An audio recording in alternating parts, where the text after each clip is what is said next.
بسم اللہ والصلاۃ والسلام علی رسول اللہ۔ جو بھائی اکٹھے رہتے ہیں برائے مہربانی والد ہی کے زمانے میں ہر ایک کا حصہ متعین کریں، یا والد صاحب کے انتقال کے بعد ہر ایک کا حصہ متعین فرمائیں۔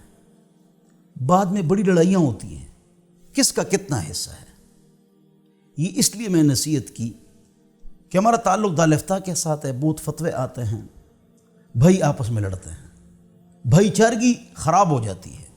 عرب کا مقولہ ہے، حدیث نہیں ہے، تعاملوا کالاجانب وتعاشروا کالاخوان۔ آپس میں رہو بھائیوں کی طرح، لیکن پیسوں کا لین دین غیروں کی طرح کرو۔ اس میں ضابطہ کے ساتھ مت چلو، رابطہ، اصول، پرنسپلز کے ساتھ چلو۔ اس کا خاص خیال رکھو کہ ہر بھائی کا یہ حصہ ہے، اس طرح حصہ ہے، اور اسٹامپ پیپر لکھو، اس پر گواہ ڈالو۔ اگر یہ کام ابو کرے اپنی زندگی میں تو بعد میں لڑائی نہیں ہوگی۔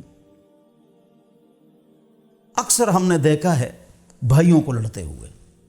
کیوں؟ بھائی اچھے ہوتے ہیں، صحیح ہوتے ہیں، لیکن ان کی بیویاں آ گئی، بچے ہو گئے، بچے بڑے ہو گئے، لڑائیاں شروع ہو گئی۔ ہم علماء کی ذمہ داری ہے کہ آپ کو سمجھائیں، لڑائی نہ ہو، جھگڑا نہ ہو، کاروبار فوراً الگ کریں۔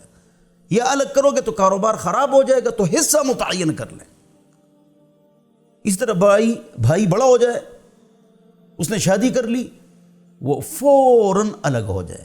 ایک تو پردے کا ہی مسئلہ ہے، ویسے بھی پرسکون زندگی ہوتی ہے۔ 5 بھائی ایک گھر میں 5 بیویاں، دن رات تو میں چخ چخ، کیا فائدہ؟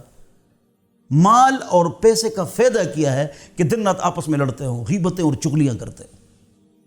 جب شریعت آپ کو کہتی ہے کہ جو بھائی شادی کرے وہ الگ ہو جائے، الگ ہوتے ہوئے بھی بھائیوں کا پوچھے، ان کی خدمت کرے، والدین کے پاس آئے، ماہانہ خرچہ دے، ان کی مالش کر لے اور چاپی کر لے، ان کی ہر چیز کی خبرگیری کرے، یہ تو کرے گا، لیکن فوراً الگ، یا پوشن الگ، یا پردہ، اس کا سسٹم الگ۔ جو شادی کرتا جائے وہ اپنا کھانا چولہا الگ کرتا جائے۔